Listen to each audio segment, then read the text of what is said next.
Good morning and welcome back to Morsels and Motors. Today you join me do some work on the Astra because the Astra's been a naughty boy.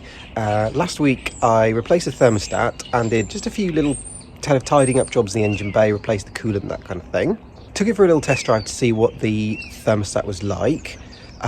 Because the old thermostat was rated too high, so it was running a bit hot. So it was rated at 92 and these should be 87 thermostats. And I bought an 87 thermostat and put that in, took it for a little test drive, and it really started to misbehave. It started to kind of run really rough, and eventually it cut out, so I had to go and be rescued. So cue some footage from last week. Well, things are going really well. Sean took the Astra out this morning for a test drive after replacing the thermostat, and it's broken down.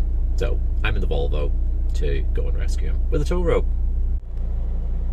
And there's a very broken down Astra on the back of the Volvo.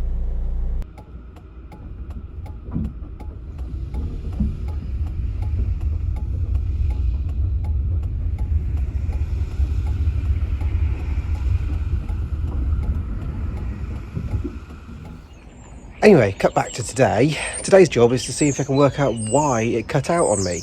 I mean, it's quite a simple car, so there's a limit to what it could be.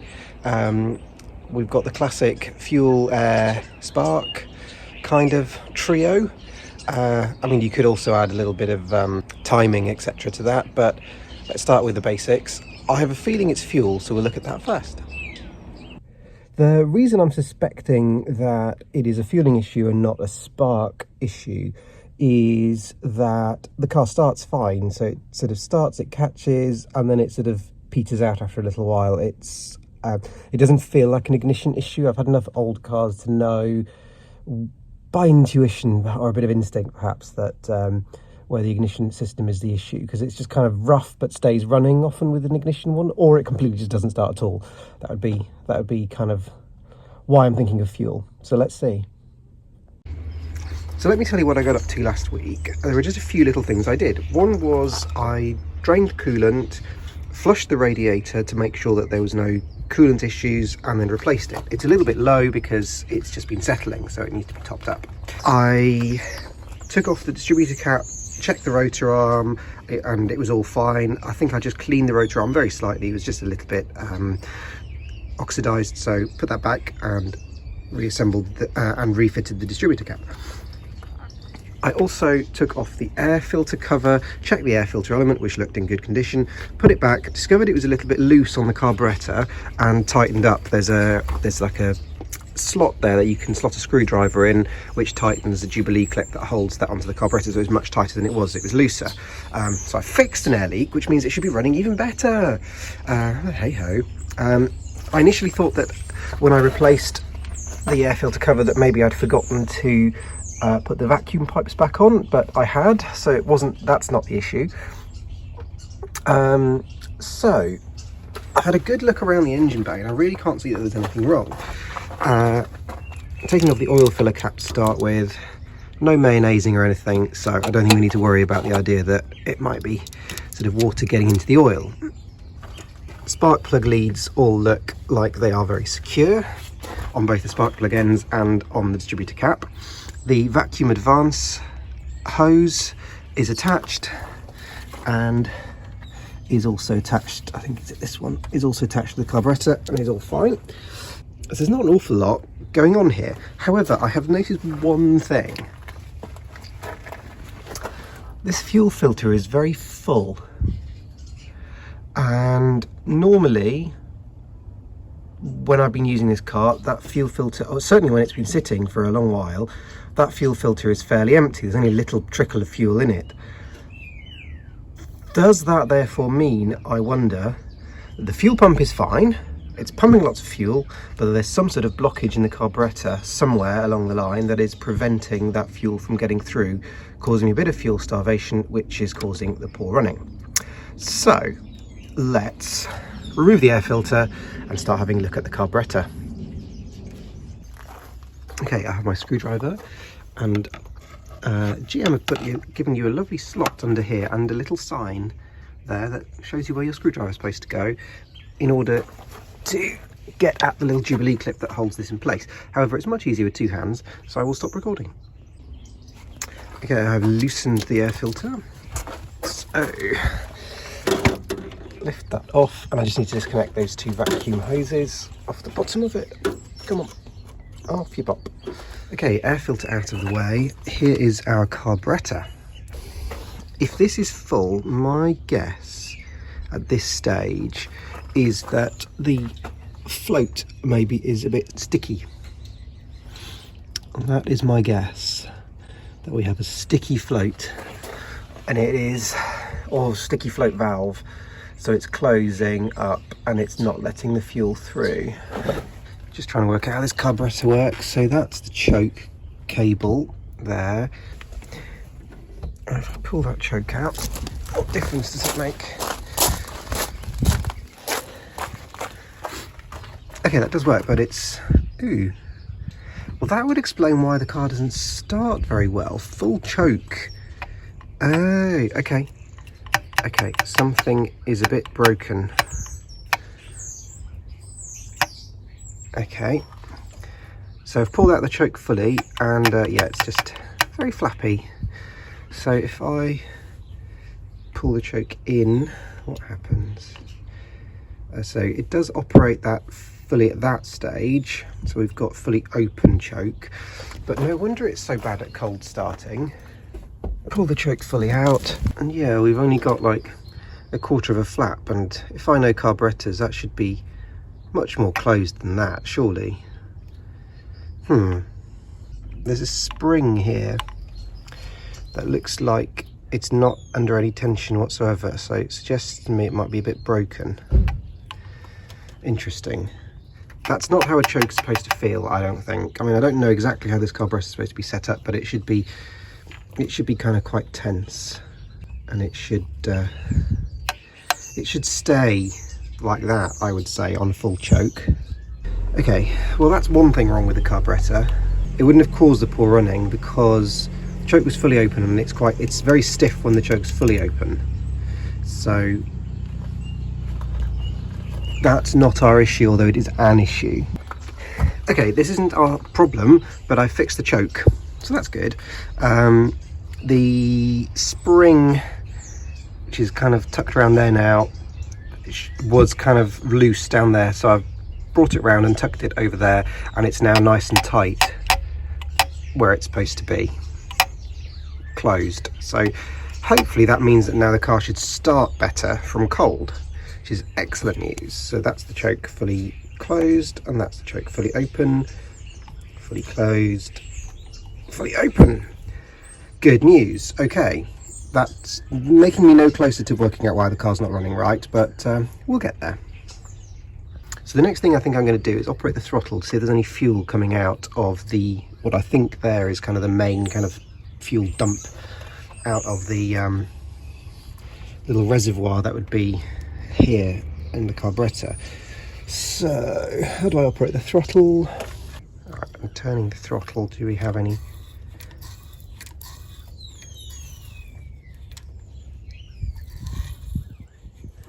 Yeah, no we do. There is some fuel coming out of that very bottom one. I don't know whether you could see on camera. Not the top one, but the bottom one. So there is some fuel in the chamber. I don't know. The simple option, I suppose, before I start taking the carburetor apart too much, is that the fuel filter is actually just blocked.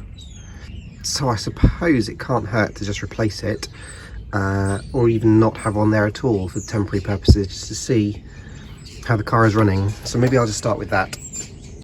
Okay, I am back from the motor factors down the road, and the only fuel filter they had was this gigantic one, which is a bit of a shame, because I'd quite like to see the comparison really of how much fuel is in it, and I won't really know that, but well, I haven't got any choice. I'll whip it off and put this one back on. So by the magic of television, that will be done in just a few seconds. And there we are, new fuel filter in place. So let's go and see if I can start this little thing.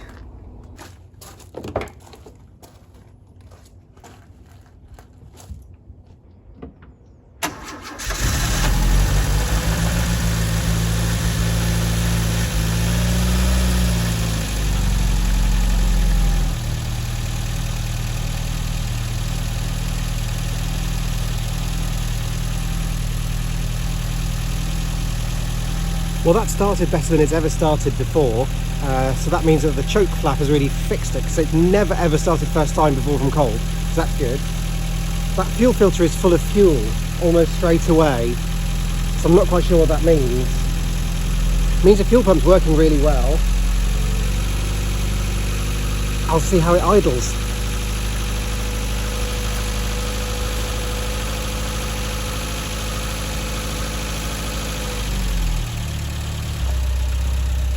I'll just let it warm up and I'll come back to you in a minute.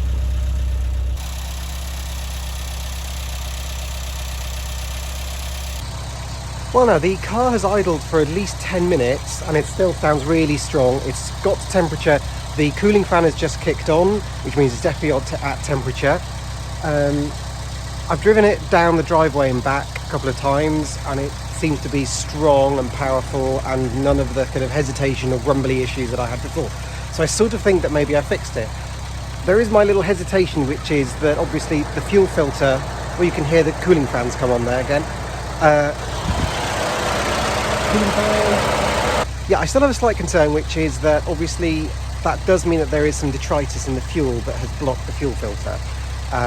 So we've sort of cured the fix, but without curing the actual problem, if you see what I mean. So I better carry some spare fuel filters in the car, just in case it happens again. But that's okay, they're only £2, so I can happily carry another one, that's not a problem. And I suppose I better take it for a road test and see how I get on.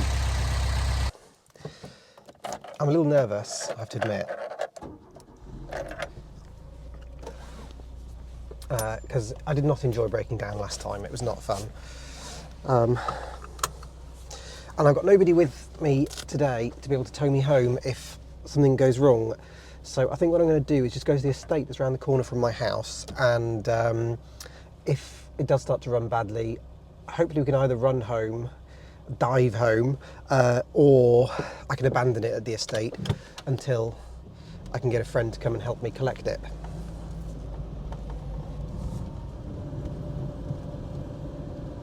Okay, well, I mean, at the moment I'm not getting any issues with it. It's driving fine. I'm not detecting any hesitation or anything like that. It's just nice, clean kind of pulling. I'm deliberately changing gears. I'm only doing 20 miles an hour, but I'm in third. Deliberately kind of keeping the engine quite loaded so that it would falter if it was unhappy. Doesn't seem to be faltering, it seems to be very happy. So that's good. Long may it continue. Turn those off. Blooming cold. Come on, get some air on that windscreen. Oh, that's good, yeah. It's airing onto the windscreen.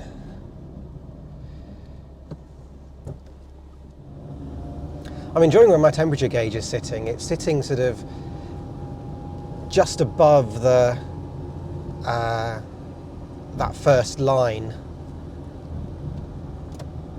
which it's never really sat at before, especially going around in city traffic.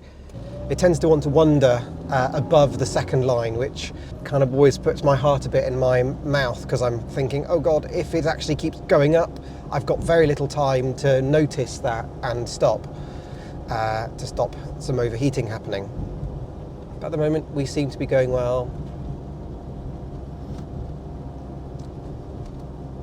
It's like, I'm pleased with my new thermostat. That is good news. I mean, it's a very minor thing, it really is, but I mean, if you drive an older car, you know how glued your eyes are to the temperature gauge. And it's why I did the coolant, I did the radiator flush and changed the coolant the other day. Ooh, I must remember to top that up though, actually, when I get home in a minute. And yeah, that's why I did that the other day, because I just wasn't sure what the issue was, why the temperature gauge kept being so high up, and I wanted to make sure that there was no issues that I was aware of, you know, no blockages in the radiator, that kind of thing. So the radiator was nice and clear. It turned out the issue was in fact that the thermostat was obviously the wrong thermostat for the car.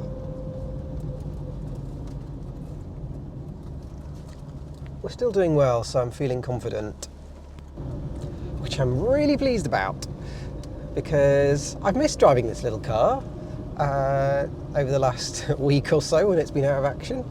It's just been horrible weather and I haven't been able to get to it. It's just, I was wondering whether it was a much more serious problem. I'd have to take bits of the carburettor apart and all sorts of things, and I was just not prepared to do that when it's cold and damp and raining. It would have turned what was already an unpleasant job into a thoroughly miserable one. And successfully home. So I'm going to chalk that a win. I think I fixed it, and that was the easiest fix in the world that I was expecting. So that's good news. Obviously, so I've had a little think as well, and what happened was the week before it broke down, I let it almost run out of fuel. The tank got really, really low because there was a massive diversion when I was going somewhere, and we were ending up going to be really late for an appointment. So I didn't stop for fuel at a point that I normally would.